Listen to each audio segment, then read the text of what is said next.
Hi, Queens. Welcome back to another episode of Monday Motivation. I am so excited that you guys are back. And how was everyone's weekends? What did everybody do this weekend? Please let me know in the comments. I would love to hear from you guys and see what you're up to. My weekend was actually pretty lit. It's more lit than it usually is. So it was my friend Gary Curtis's birthday. Everyone in my life is turning 30 and I'm just this little baby over here.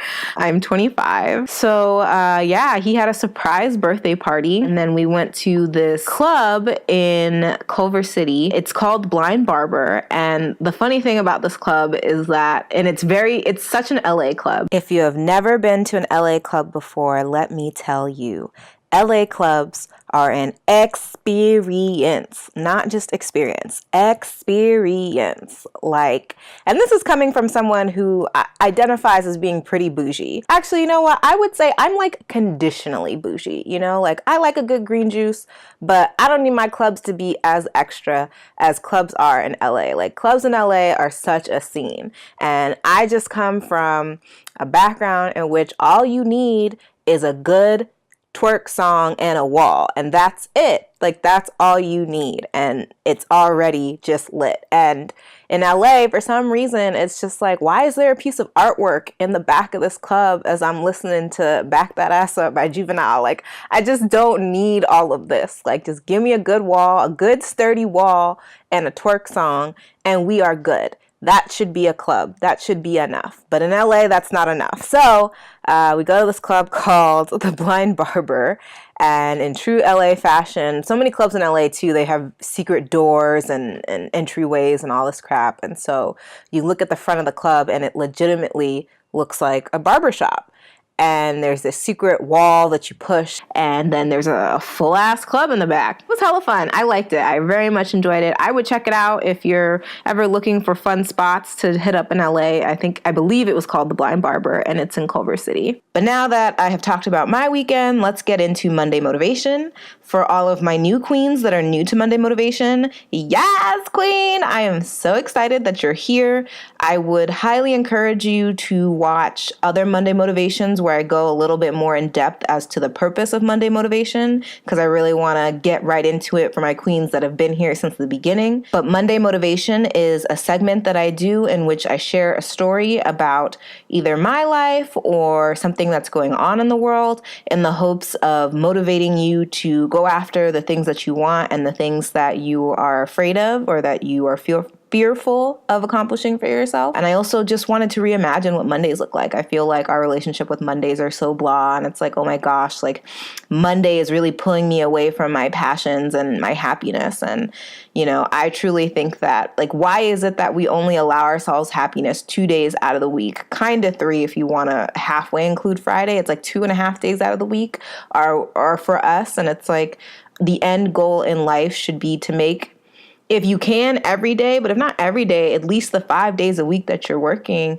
should have some sort of passion and purpose and make you feel good about yourself. And I just think that it's sad that Monday through Friday, we're never happy. We always want to go back to Saturday and Sunday. And I think it's crazy that we only give ourselves 2 days out of the week to be fulfilled and in ourselves and finding our purpose. So that's what Monday Motivation is all about. Very abridged version. But yeah, so this week's Monday Motivation is a bit of a follow-up to last week's Monday Motivation. Last week, we talked about this concept of picking and pivoting. And what that means is that for so many of us in life, picking a direction for what we want to do is terrifying because we think that we're only locked into one path for the rest of our life. So if we don't pick the right one, then we're screwed. And so I was reading a book called Feel the Fear and Do It Anyway. And in the book, they talk about this concept that I have called picking and pivoting. And it essentially talks about how life is nothing but a series of choices. And you are not locked into one direction. And in fact, most times, the optimal way to live your life is to pick a direction, see how it works for you, and then if it doesn't work for you, find a new direction and pivot towards it. I'm obsessed with this concept, and the minute that I read it, I knew that it was a life style, I guess, that I wanted to incorporate into how I live my life. I don't like to believe that we are only locked into one possibility. I think that in life we just have we have endless possibilities, which is what makes it so complicated. And so I think that's why we think, oh, if I can just distill it down to one thing, then that makes it better. But I found that on the opposite end of that, when we only think that there is one opportunity that we can take in life, then we get very apprehensive about making sure that it's the right one. Otherwise, our life is going to go to shit. So if you want to learn more about the picking and pivoting concept, I highly suggest that you either check out the book, Feel the Fear and Do It Anyway, and I'll put a link to that book in the description, or you can check out the Monday motivation that I did last week, which is Swim Like a Koi Fish, Fall Like a Baby. But anyway, so for this Monday motivation, so at the time of recording this, I didn't have a formalized title. So I'm not particularly sure what I'm titling it yet. I think I'm going with Your Body Knows You Better Than You Do. And this will probably be a series of ones that I do, because there are multiple times in my life where I didn't realize that my body was telling me signs that I was just ignoring. So yeah, I think I'm going to go with Your Body Knows You Better Than You Do, but you guys will actually really know at the end of the day when it gets published. And so for this one, some of the main questions that I want you guys to think about, or that I'm sure some of you guys were thinking about from the last Monday motivation, is I understand, or I kind of get the whole picking and pivoting concept, but how do I know when it's time to pivot and find a new direction? How do I know how to find a direction that seems possible or right for me? And I think that those are very valid questions to have. And I'm hoping that by sharing this personal story in my life, it'll kind of give you an indication as to when would be the best time to pivot, and how you can find that direction that you think is the best thing for you to pivot to. So check it. It was my sophomore year in college, and I was looking for a summer internship. And at the time in school, I was registered as a psychology and anthropology dual major. So I've always been someone that was, I don't want to say that I was money driven, but I grew up in a low income neighborhood. My family didn't have much. I remember the day that I figured out how much my mom made, and I was astounded because I went to boarding school for high school. And let me just say that my boarding school tuition was way more than what my mom made.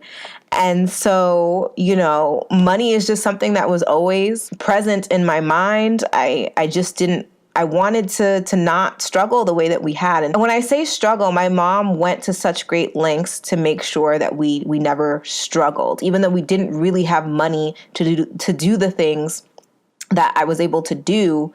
I think that's just a testament to how she just never wanted us to struggle. And so if that meant that she struggled, she did, and she was very good at hiding it from us, but she never wanted us to feel like we were struggling as a whole, even if it meant that she was bearing the burden of the struggle. So money was definitely something that I knew that I was motivated by at the time. I wanted a job that would make me money.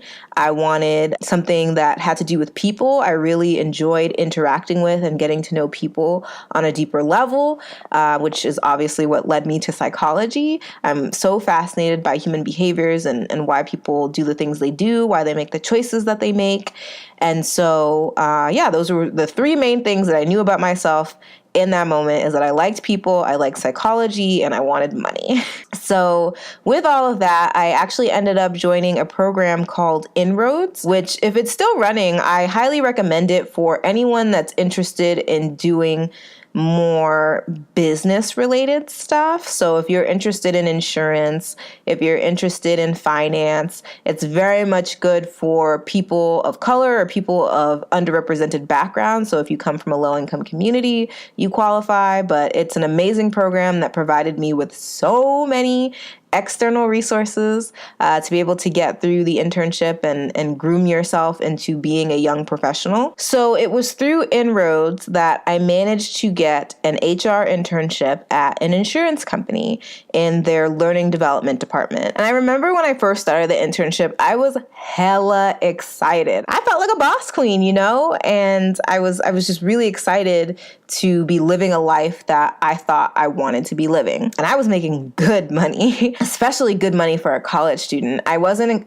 exactly making a paycheck with a comma yet. That was my goal in life, was that I was like, I just want a paycheck with a comma in it. So I wasn't there yet, but it was still really good money for somebody that lived at home for the summers and didn't really come from a lot of money. And I was only like, how old was I? I think I was 19. Yeah, I was 19 years old. And here I was living this cushy ass, grown ass life. So as I mentioned before, I was working in learning development. And so my idea of what learning development was that I would be helping facilitate classes. I would be assisting people who were teaching the employee development classes.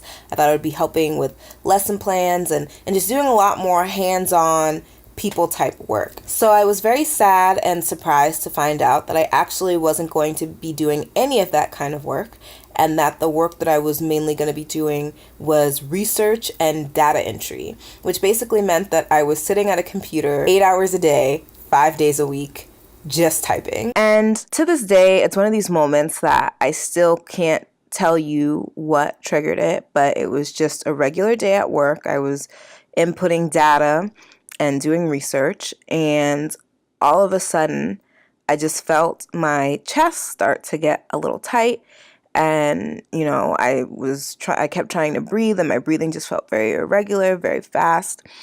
And I had, oddly enough, in the weeks that were leading up to this moment, I found myself just spending more and more time in the bathroom. So I would go to the bathroom, pee, and just kind of sit on the toilet and contemplate my life for a little bit. And as the weeks were going by, the time that I was spending in the bathroom would get longer and longer. And so when my chest was feeling weird and my breathing was getting very irregular, I immediately just stepped into the bathroom and just started having a panic attack. I got a really bad case of anxiety, and I went into the bathroom and I just started hyperventilating. And I must have been in the bathroom for maybe like a half an hour or so, or what felt like a half an hour.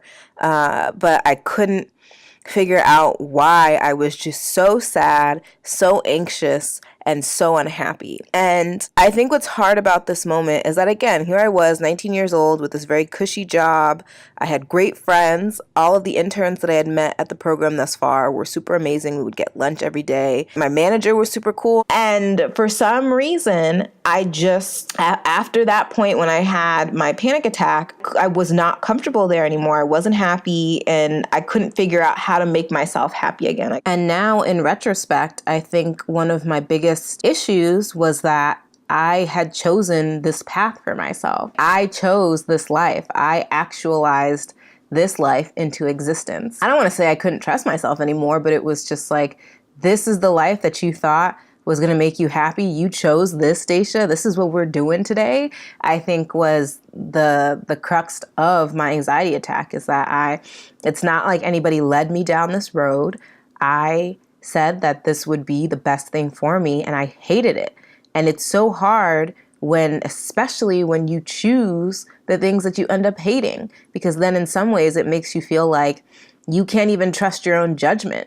I think we like to believe that if we really had the ability to choose the things that we want, we would always choose happiness, but there's always some sort of outside force that is making us choose otherwise. But I think there's nothing worse than coming to this realization that no, like sometimes if I'm given the ability to choose the things that I want for myself, I might choose something that I despise, that I hate, that I can't stand. And I think that realization was just a very hard thing coming to me at 19 years old, because again, I wanted money, and I wanted to work in HR, and I wanted to work with people, and there were all these things that I thought that I wanted, and it was completely flipping me on my head that actually this isn't what I wanted. And I think what it was really making me confront that was scary was that, well, what is it that you want?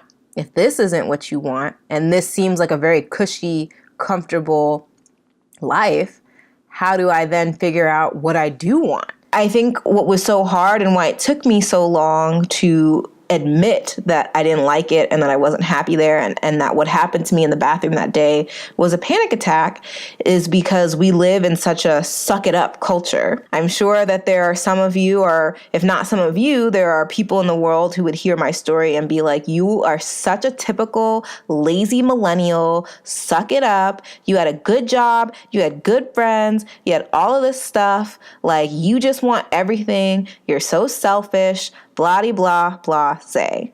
You know, this is what real work is, and you should just be happy that you have a job. All of this shit. Okay, I get it. I hear you, whatever. But I just think that if you are not happy in something, I wish that we lived in a culture that didn't just tell you to suck it up. I wish that we lived in a culture that encouraged you to figure out what it was that was bothering you and to figure out if there was a fixable way at the current place that you're at. And then if not, how can you find a new opportunity or a new direction that could give you everything that you had and more? Because I do think that it's possible. It just takes work. I also think the funny thing about the people who are dishing out the suck it up culture is that they are people that I would never want to emulate. Like, these are people that are probably in marriages they hate. They're in jobs that they hate. They're friends with people they hate. So it's like, you're telling me to suck it up, and I can tell that you are someone that lives by this principle of sucking it up, and yet you don't seem any happier or more fulfilled or more anything. So logically, why would I listen to you? Why would I say that, you know what, I'm just going to suck it up because homeboy over here sucked it up and he's miserable and that's the life that I want? Like, that's literally what you're telling me, is that I should want to follow in your footsteps and be as miserable as you are. So, you know, I hear it. I try to understand it, but I don't necessarily take it in. I really do wish that we saw it as having strength when you could admit to yourself that something isn't working.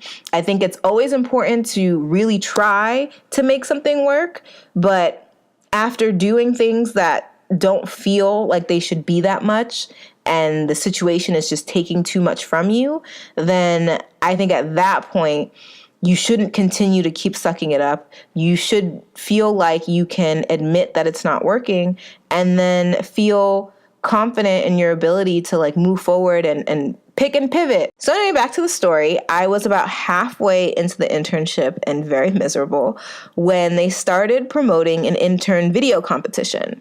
So you had to create, I think, a 1 to 2 minute video about why that insurance company was such an amazing place to internship at. And so at that time in my life, I had just completed the Intro to Media Studies class my sophomore year in school. And I had also taken a class called The Male Body in Contemporary Art and Media. And both of those classes, I was just so obsessed with film and video and the impact that film and video had on people. I would say that throughout my life, I've always been a storyteller. I've always been obsessed with paths that allow me to tell stories. And so video was just this new way of storytelling that I had found out about, that I was just, or not found out about, but that I had been dabbling in, that I was becoming obsessed with. And so, but I didn't have a camera. And I decided, you know, I'm making all this money, instead of spending it on clothes, which is what I usually spend my money on, like, let me put it into something that would allow me to try out a new passion of mine. So with the motivation from that competition, I bought my first DSLR camera. It was a little T3i. That was when like the T3i just came out. So I was like hella amped. The T3i is so old now. That was my first little DSLR camera. And I just started documenting all of my intern friends and our experiences at work. And it was through doing that I started to realize that this was the first time since I started where I was feeling this new sense of happiness and purpose. And, you know, I wasn't completely excited to go back to work, but there was still a little bit of, yes, like I'm so excited to, you know, where we go out to lunch today, I'm going to make sure I bring my camera so I can document such and such for the video. And I could feel my heart like being set on fire to document my friends and tell a story. So I wasn't super knowledgeable in video at the time. And it was like, everybody makes movies on iMovie, so I'll figure it out. So I opened up my iMovie, I imported all my stuff, spliced it together, and I submitted it. And Wouldn't you know, homegirl won, and I won $500. And here's the thing, like, yes, I won $500, but I actually think I won so much more than that. I think that I found a new direction. I found a new opportunity. I found what my passion was, and my passion was for film and video storytelling. And I was so addicted to that feeling. I was like, I want to get paid to do this.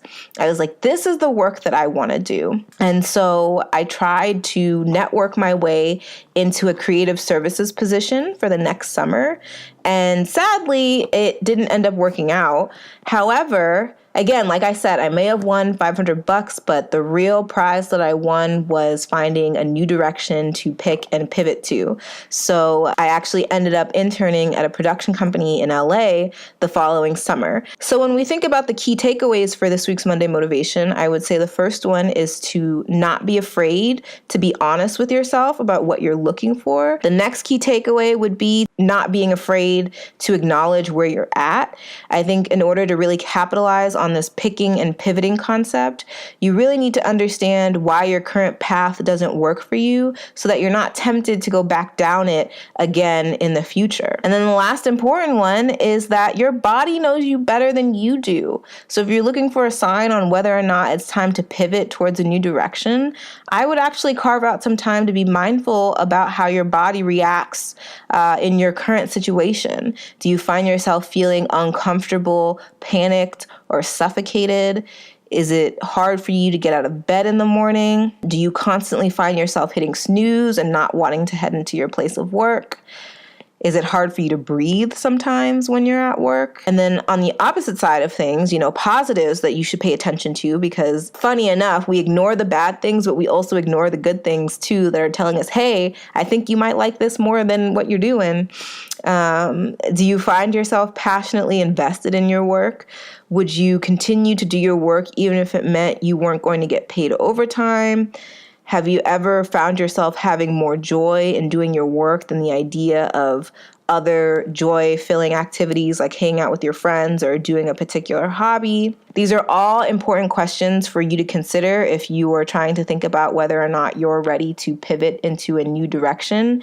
And this could be in work, it could be in love, it could be in so many different parts of your life. The questions aren't necessarily limited to just your career. And then the last thing I want to share with you guys is do not be afraid to hit your limit, because at the end of the day, hitting your limit will only give you the momentum to back up and head off into a direction that actually will fulfill you. I thought that HR was the path for me. I tried it out. I was mindful about the thoughts and experiences that I had while doing it. I found a new opportunity, which was producing videos through it. I took advantage of that opportunity, and then I allowed that opportunity to pivot me in a new direction, which was now which was creating videos. And through that, I am now the 500 million view creating producer that you guys know me as. So I had to take a lot of steps to get to the person that I am today. And I'm so grateful for that opportunity, because if I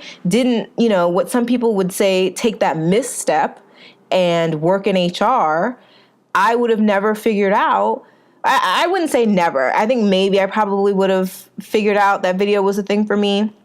But it was such a confidence booster to be able to enter that internship video competition and, try it out and then be validated by winning that this was a path for me. This was a viable option for me, that I was actually kind of good at this. So I guess a bonus takeaway for you is to don't ever feel like your missteps are mistakes. Your missteps are very important to helping you figure out who you are just as well. So that's it for Monday Motivation. If you liked what you listened to or you learned something new, please feel free to comment, like, or subscribe to both my YouTube channel and the email list. All of this information is in the YouTube description box. And then if you want to talk about anything that I discussed on this episode, maybe how to put it into practice in your own life, or if you have any questions, please, I'm so serious. Please feel free to hit me up on either social media or send an email to yesqueen.info@gmail.com. Thank you guys for listening. You guys mean the world to me. You guys motivate me and inspire me to continue doing what I'm doing. And You guys are just the shit. I love you guys. All right. So, as always, in love, peace, and unapologetic fierceness, my name is Daysha Veronica, and I will catch you guys next Monday. Bye.